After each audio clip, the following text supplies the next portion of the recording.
Hello and welcome to a Taylor's Tales podcast. This is Chris Corner. I'm your host, Chris Taylor, and today we're doing a nice catch-up podcast.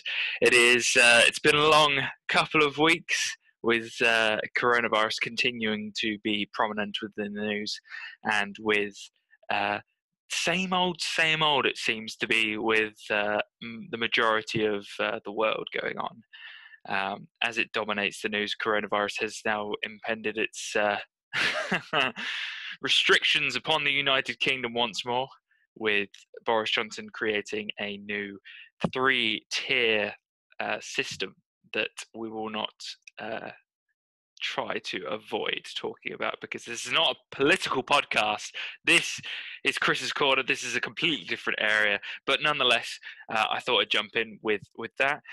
Today, we're just going to be talking about some of the points that I've seen come up in the news regularly. What's going on in the next few episodes of the podcast? Something I'm always excited to talk about, because there is so many people who have agreed to come on and have given me their time to have a chat and have some meaningful conversations, because that's something that is key to me at the moment.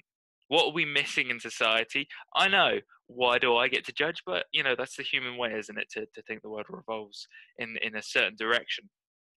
And I think it's key to have these meaningful conversations recorded, show that not everyone's the same. Not everyone's talking about certain topics, and that there is some sort of discussion happening where we're getting some fun, some laughs, some relaxation, because it feels we're all up here. There's so much tension, you can see it. You can see it in the world, and even though people are staying in their homes, you can start to understand that social media and the media itself and the news are really starting to make people feel that sort of uptightness.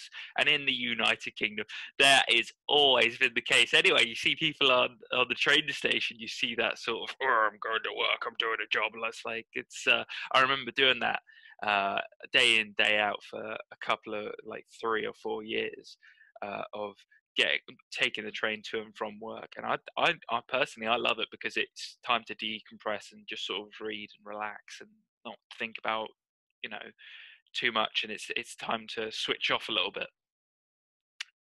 And but there are people I see who are just up uptight. I don't like to say it, because it's judgment, but it is a judgment that is necessary in this case, because there's clearly a lack of human connection at the moment. I've addressed this before. We've talked about it before, but nonetheless, it's a reoccurring theme. Is that there's two things: there's people's safety, and then there's people's happiness. And people's safety is now being prioritized over people's happiness at the moment. And I think that at some point, the frustration, as I've got it written down here, is building up in the nation.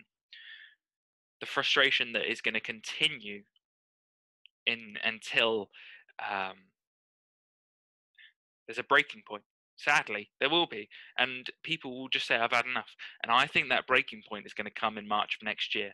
There's no longer going to be any winter. There's no going to be any cold flu season for the government, or any government across the world, for that matter, to not hide behind, but use as a way to manipulate, I want to say, in this scenario. And they're doing it for the right reasons. I get it. The overall is safety key, but at the same time, people are going to they're going to want to start to travel. They're going to want to start doing the things they want to do. There's the higher standard of living has been reached in the Western world, and therefore people's standards for life have also risen. And that means that as those standards get risen up, when they're taken away, you are starting to see now that as soon as you start taking those freedoms away, people want them back within quick thought. Something that I saw today: gyms being closed in the tier 3 system within the United Kingdom. I know that around the world, gyms are still closed in certain countries, and that others, they're completely open. And that's a mental health sort of, I would say that going to the gym for a lot of people is a way to take away that frustration, to decompress, to remove those shoulders, to move them down a little bit. And who am I to talk? I'm not a psychologist. I'm not someone who has a degree in that in any case. But nonetheless, I found for me personally, it works. And I'm lucky enough to be able to work out on my parents' garage, and and get out on the road and go for a run, and that for me works. And it's helped me a lot. And I'm working as well. I'm lucky enough to work. I'm lucky enough to have that opportunity. And in today's society, that isn't the case.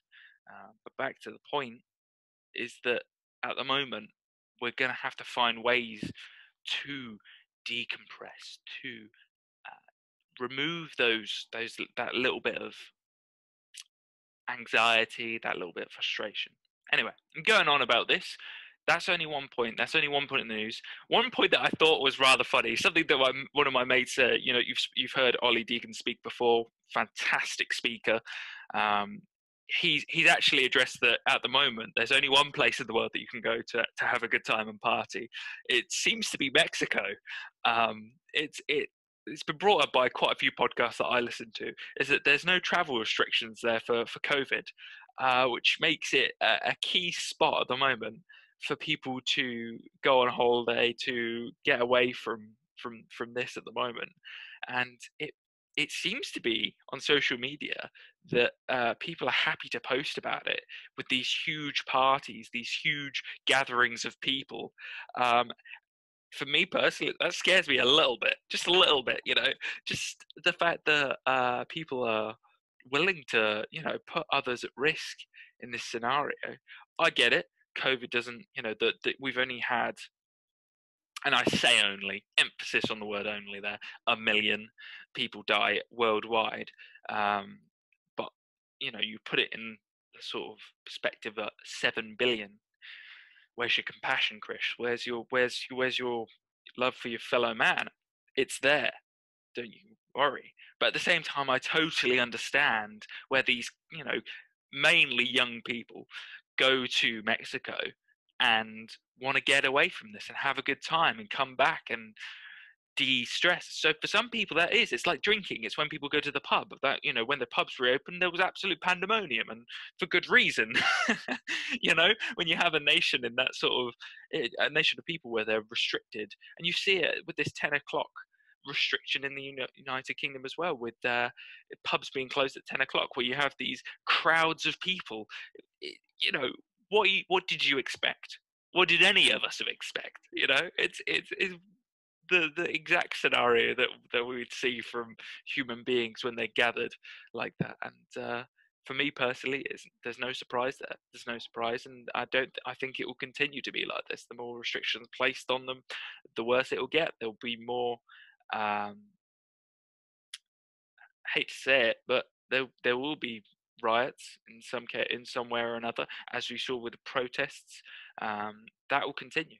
It will continue, and we've seen, sadly, a die down. And this is because of how the news works. There's rise and falls in topics.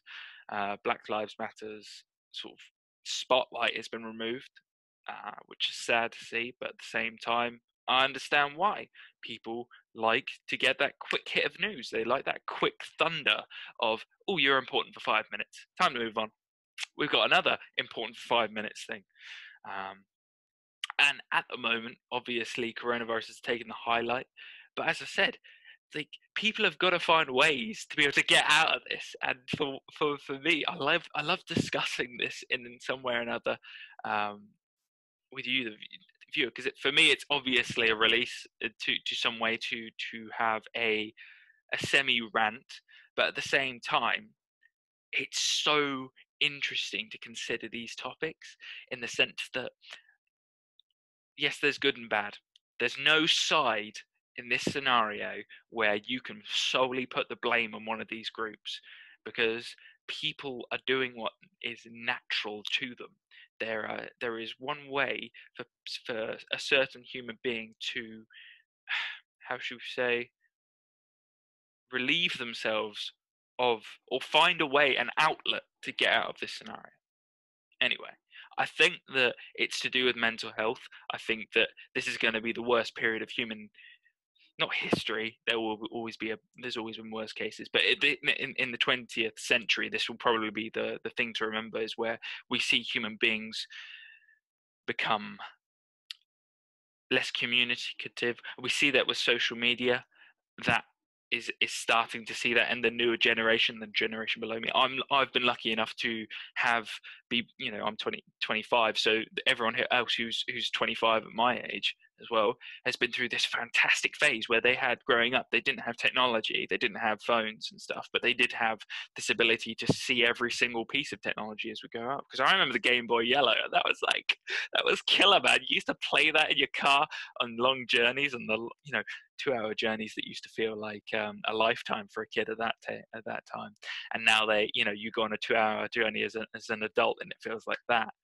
But you see these little slices of technology. So from the Game Boy to playing on a computer that wasn't a thin crisp piece of tech, to a brick, a physical thick piece of metal and plastic that you used to go on, and you'd have the load up of that horrible sound that I'm not going to repeat on air of you loading the internet. And I remember my mum having conversations with friends, and you'd tell them to get off the phone so that you could go on the internet. Oh, it's just a completely different part of life. And something I wanted to bring up, this piece of news was, and everyone seems to have picked on this documentary, but the social dilemma. Now, for me personally, as someone who's done a computer science degree, and as someone who's seen the tech industry for what I think it is rather than what it is, it was really interesting to see these ex-tech employees basically say social media is the devil, basically. And the irony is like they're the ones who made it that way, and they were like, we didn't know what we were going to create, and you'll have to excuse me here, but no, you knew exactly what you were doing. These people are extremely clever, right? They're extremely logical. That is the point of computer science. The types of people who go into these degrees and go into these industries are super practical people who are able to take problems and solve them. So the fact that they thought that they could come on this documentary and say that they didn't know what they were creating is rubbish. Absolute rubbish. I'm just sat there in awe, because don't get me wrong, it's terrifying for a lot of people who don't understand that governments control what you provide them, all the data that you provide them with. It's a network. You can be judged on what you do, and by me uploading YouTube videos and being interactive in YouTube, and me reading books and doing certain things and clicking on certain images and interacting within social media, I provide not just both governments but these tech companies with data on me, and I create a spider web of data that they can use to basically provide advertisement and other things. But for me, it was knowledge. It was, for me, when I watched it, I was like, did you guys not already know that? Like, I thought everyone knew this already. I thought this was common knowledge that, we're all being tracked, and that the information that we provide these tech companies is valuable information. But sadly, this isn't. And it turns out when I talk to friends and family that they weren't aware of this, and that being tracked, or having their social media as a platform for them to express views that can be easily used to be sold, and that these tech guys who are putting their hands up and saying don't blame me, it's kind of, don't get me wrong, I obviously see there's probably a few of them out there who are like, they genuinely didn't know what they were going to be doing, but I just can't believe that these are like politicians. Like they are clearly some of the, and they're not just like the average coder. These are some of the best of the best. They are some of the brightest who have been able to get these jobs at Facebook, Google. They are some of the smartest people out there, and you're expecting me, someone who is an average coder, to believe that you didn't know what you were doing when you were programming these social media platforms. It's just like, no, don't. And now they're saying to people to not use it, and that is literally like providing a child with sweets and saying you're no longer allowed sweets. If you know what that sugar does to kids, and you know what it did to you as a youngster, it's like, it's madness, absolute madness. Anyway, move on. Too much of a negative thing here, but here's a solution for you. If you feel like you don't want to be tracked and you don't want Google to sell your data, use DuckDuckGo. It's a simple browser that doesn't track your data. Even if they do, it's nice to think that you're using a browser that doesn't track your data. So it's there's clearly, they have advertisement on there still, but you can always use an ad blocker. Again, this is advice that I probably shouldn't be giving, but there's VPNs. There's so many ways of getting around it. If you want to know about this sort of stuff, I'm happy to do a full podcast based on tech. I doubt it. If you want that, give this a like. Fuck it. Let's I'll bleep that out later. But let's put it out there. Let's see what happens. I really doubt it though. I don't think people are that interested in tech. I think that people are happy to use these platforms, but they don't really want to know the ins and outs of what's going on behind them. And I don't think people are truly interested in losing their data. A lot of and I genuinely think this, I think that the majority of people are like, what of it, Chris? No, I don't care if the government gets my data. I'm not doing anything that's illegal or weird or wonderful. And I'll just say to you, well, good for you. But, you have a right to be able to say yes or no to whether people take your data or not. I think that's the main thing. It's consent, isn't it? And over the past 10 years, I think consent has been the word that's been used throughout the media, and general consensus is a big thing nowadays. So, do it. Simple. Anyway, moving on. So we talked about Mexico, we talked about the social dilemma, frustration being built up in the nation, and we've talked about COVID continues to rule the news, as I continually say. Sport, always a topic of fun for me personally. And for those who don't know me, I'm an avid Chelsea fan. If you didn't get that from the previous episode 5 and episode 1, I'm sorry. This, for me, watching both Manchester United and Liverpool get slaughtered, not only by Tottenham and Aston Villa, which was hilarious to watch from my perspective. I know it's horrible to say it from that, but for me, growing up, Manchester United, not so much Liverpool. Liverpool I can live with. I was just shocked by that score. But Manchester United growing up were Chelsea's biggest rivals, I would say, because they were consistently had Alex Ferguson, they had Ronaldo, they had a squad that was challenging Chelsea from 2004 all the way up until 2011, until 2013 when Alex Ferguson retired. So between that period, and I was a youngster at school at that time, so for me personally, that was like the key. You and your mates would argue over who's the best players, and there'd be like, who's better, Gerrard or Lampard? And it was obviously Lampard. I don't even care what anyone says. Like, Gerrard, look at him as a manager now, not even slight. But anyway, my point being, the reason why I dislike Manchester United so much is purely because of growing up in that era, and also because it's just fun to see Man U lose, if I'm honest. There's a level of arrogance from that club that makes me just sit nicely here as a Chelsea fan. And even if Chelsea aren't doing that great, it's still fun. It's still fun to prod fun at Manchester United. Liverpool, that was just a shock. I was just like, what is going on here? Chelsea give Aston Villa Ross Barkley, and it's like we've given them Messi for like a game or something like that. It's mental, absolutely mental. And the fact that it was the first time that you saw the champions become quite vulnerable, and you saw it and you were like, whoa, this is the first time in the past like 3 years where we've seen Liverpool look a little bit weak on the defense. And I'm not one to talk about defense because Chelsea's is non-existent, but it's still interesting to see that, for me, I thought Liverpool were going to just completely sweep the league this year. Completely, I thought Chelsea were going to challenge them, but I knew that Liverpool had that edge. I still think Chelsea could challenge people if we get get it together. But it's a toughie because it's a squad of new guys and a squad of youngsters, and there's a very few mature players within that squad. And so, there's a little bit of irony here that we get a keeper to basically mop up Kepa's errors, and then he gets injured, and so we're back to square one again. And so it's this: what do? We've got Willy Caballero as a replacement who's like 38, 39, and it's like, oh man, it's not.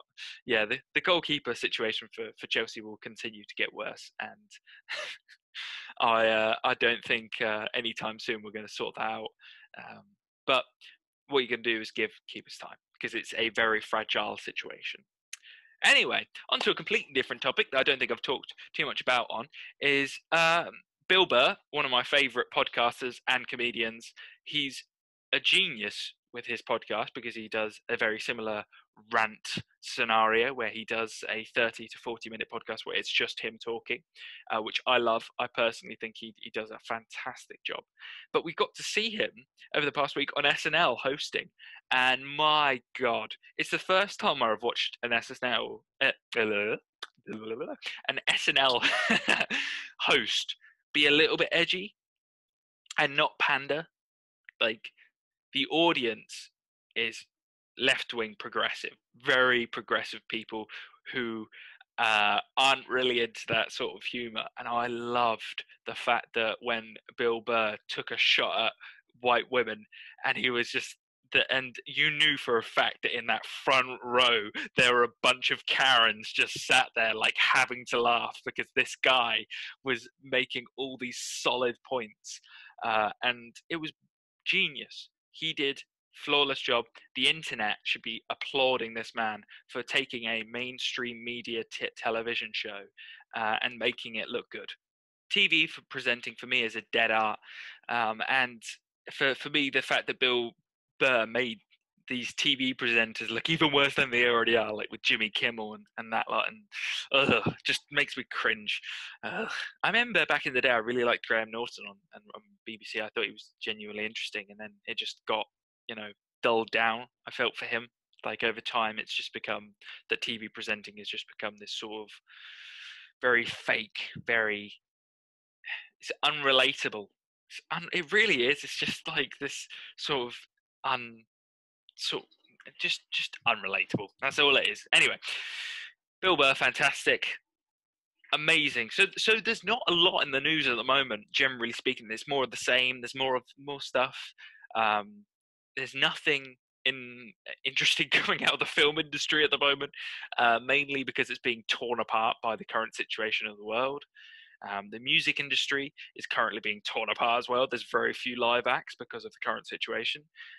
So all of these amazing things that you'd love to, even stand-up comedy that people would love to go see, it's gone. So all of these things that people would normally go to alleviate themselves, it's just disappearing. And so I think that YouTube and these online videos and what people are doing at the moment to create content is just the forefront of providing people with that ability to get away from the world a little bit, or maybe hear some reality, a little bit of common sense, or just do a little bit of fun, like where I've talked about Lord of the Rings and been a nerd on live air, and just let the world know that there's fun to be had from talking about your favorite things. There's fun to be had with your mates talking garbage about the meaning of life when nobody really cares. It's just how it is, and finding that niche and finding that fun is so key, because it just puts a smile on your face and it just makes you forget the current situation that you're in. And I think that's the main thing with YouTube and Netflix and all of these programs. Because do you remember when we had the Tiger King on Netflix back in March or April? People forgot that they were in lockdown. People forgot the current situation. It was everywhere on social media. Everyone was there was about a month within lockdown where everybody was pure. There was just this buzz of we can get through this, and it just slowly but surely got sucked out of people, and just slowly but surely people are just becoming less and less interested because their livelihoods are threatened and because life isn't easy for people at the moment. And so it's so much easier to get lost in the current world.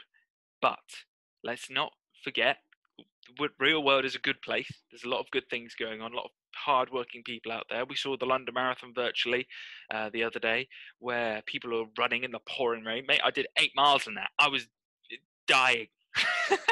I was absolutely enthralled by the fact that people had the ability to continue to run in that. Those conditions were awful.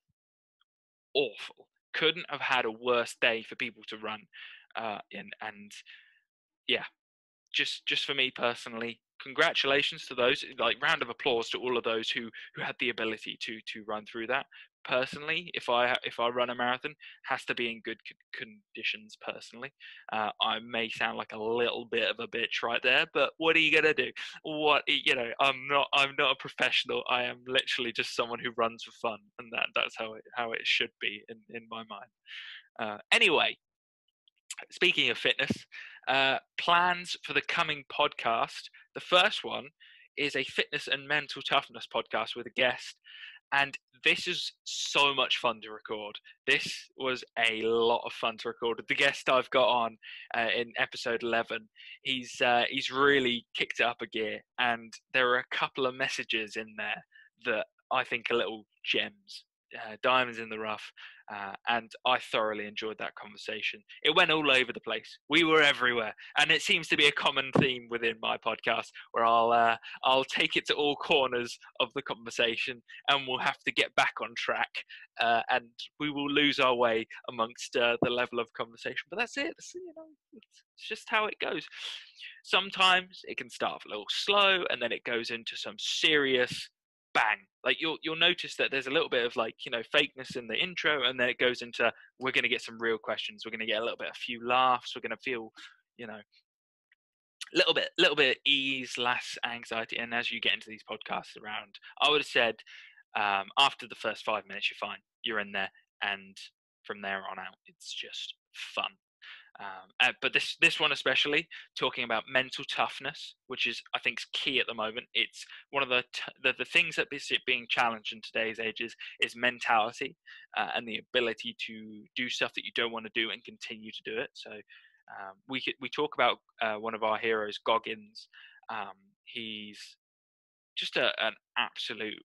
He deserves the sort of label of toughest man on earth, because he continues. It's not just doing the one thing, the tough mudder or the marathon or the miles. It's continuing to do those things. It's continuing to turn up to work day after day after day, and then coming home from work and still doing that exercise and still getting on, doing whatever you want to do. That's what we're talking about here. We're talking about the ability to still talk to your friends and family, still have that ability to see them once or twice a year, and still have that amazing conversation where it's like, I haven't seen this person in a year, but it feels like it was only yesterday that I saw them. It's stuff like that. It doesn't have to just be exercise. It can be a lot of things. It can be writing. Currently, something that I've been doing. I'm now 45 days in. Who saw that coming? 45 days of me writing in a row. It's madness, absolute madness. And it's in a journal, and it's already half full. I'm just madness. And I'm 77 days into reading my books at the moment. You got 3 new books up there because I'm getting so fast through it at the moment that it's crazy. So that's what we mean. And we delve into that podcast, and we delve in deeper about a lot of personal topics for the guest especially. I really appreciate his ability to do that. And wow, just brilliant. The next one, of course, linking on again, it's a nice double sort of mental toughness. We're going back to Jocko's book with the Leadership Strategy and Tactics Guide, which is just I've read it so many times now that just reminds me that how much fun it is to remind you that there's a guy out there who's providing leadership, sort of step by step guide for every man, woman, and child out there in the world, and he's doing it by providing you with this book. And I love analysing it, and I love pointing out that there's some flaws, but there's also some absolute killer points in that book, and it's brilliant. And it reminds people that you can have a little bit of fun, reading books and getting some knowledge. Knowledge is everything in this day and age. So another one, we got something that I did talk about that I wasn't sure whether I was going to do, but we are doing it now. We're going to do a music podcast where we talk about music, like the influence of music on us as young people. I've got another guest. Hopefully that goes through. Myself and the guest have completely different schedules, so we'll see how that goes. If not, it's just going to be another one. Hopefully it's with the guest. If not, we've got another solo one. Then of course we've got the Return of the King Part 1 with Ollie Deacon, who, as we've seen with previous podcasts, we've got some extremely analytical, extreme meaning within these films, which I love doing. We're going to be continuing. That's going to be a commonality. So I imagine you guys have spotted the theme in these podcasts. There's going to be recordings of every 5. There is a structure of guest, sort of book, guest, film, solo, and it will go like that. And at the moment, the structure works for me personally. It seems to provide a different topic for different people, and so we're going to have a podcast which covers. I did mean when I wrote on the podcast a podcast that covers everything. I wanted to do that. I didn't want to stay in one path or stay in one area. I wanted to spread out and cover as much as I can and enjoy that. So yeah.